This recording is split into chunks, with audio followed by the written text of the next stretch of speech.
नमस्कार, मी सुवर्ण 2च्या या बुलेटिनमध्ये आपल्या सगळ्यांचं स्वागत। सुरुवातच बातमीची करणार आहोत ती रशिया युक्रेनमध्ये जो काही गेले आठवडाभर आपण तणाव बघतो आहोत, युद्धजन्य परिस्थिती बघतो आहोत त्याविषयीचे।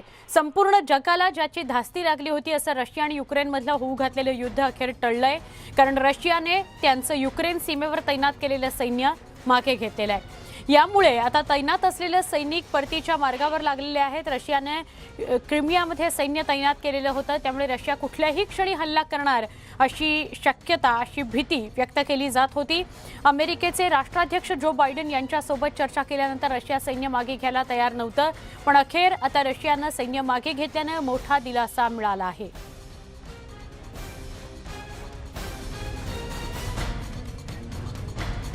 आंतरराष्ट्रीय घडामोडींचे अभ्यासक शैलेंद्र देवळणकर सर आपल्या सोबत आहेत।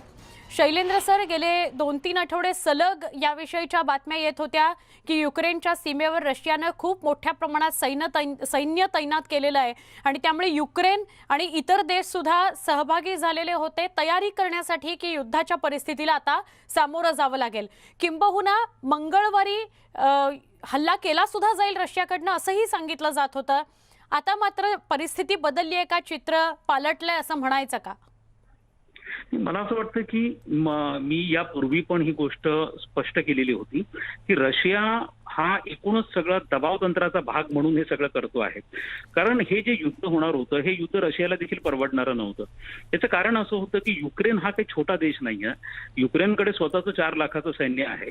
गेल्या 5 ते 6 वर्षांमध्ये युक्रेनला साधारणतः $2.5 अब्ज शस्त्रास्त्र हे अमेरिकेकडनं दिले गेलेले आहेत आणि हे जर युद्ध झालं असतं तर हे एकीकडनं रशिया असतं आणि दुसरीकडनं नॅटो आणि युरोपियन महासंघ असला असता। त्यामुळे हे युद्धाचे परिणाम फार मोठे झाले असते। तसंच आता एकूणच रशियाचे पश्चिम युरोप बरोबरचे जे आर्थिक संबंध आहेत ते आता अत्यंत घनिष्ठ होत आहेत। विशेष म्हणजे जर्मनी आणि रशियामध्ये एक पाईपलाईन, गॅस पाईपलाईन टाकली गेली जिला नॉर्ड 2 असं म्हणतात आणि ही पाईपलाईनचं काम पूर्ण झालंय आणि आता फक्त त्याचं डिस्ट्रीब्युशन बाकी आहे। त्यासाठी जर्मनच्या चान्सलरची परमिशन त्यांना आवश्यक होती आणि जर्मनचे चान्सलर हे रशियाच्या दौऱ्यावरती होते आणि त्यांनी हे पण सांगितलं की जर हे युद्ध झालं तर आम्हाला अमेरिकेच्या दबावामुळे तुम्हाला ह्या गॅस लाईन डिस्ट्रीब्युशनला परमिशन देता येणार नाही। त्यामुळे रशियाचं मोठं आर्थिक नुकसान झालं असतं। त्यामुळे रशियाने या युद्धात आम्हाला कोणत्याही प्रकारचं इंटेन्शन नाहीये हे स्पष्ट केलेलं आहे। मला असं वाटतं की हा एक दबाव तंत्राचा भाग होता आणि तो त्यांनी पूर्ण केला। पण हे युद्ध रशियाला आणि युक्रेन दोघांनाही परवडणारं नसल्यामुळे मला असं वाटतं की याच्यातनं रशियाने योग्य वेळी संयुक्तिक पद्धतीने माघार घेतली असं आपल्याला म्हणावं लागेल। नक्की, धन्यवाद शैलेंद्र सर, सविस्तर आपण याविषयी माहिती दिलीत त्याबद्दल। शैलेंद्र देवळणकर सर आंतरराष्ट्रीय घडामोडींचे अभ्यासक आपल्याला सांगत होते की सुरुवातीपासूनच हा कयास मी बांधत होतो आणि तसं स्पष्टही करत होतो की रशिया दबाव तंत्र आजमावते आहे किंवा दबाव तंत्राचा वापर करते आहे।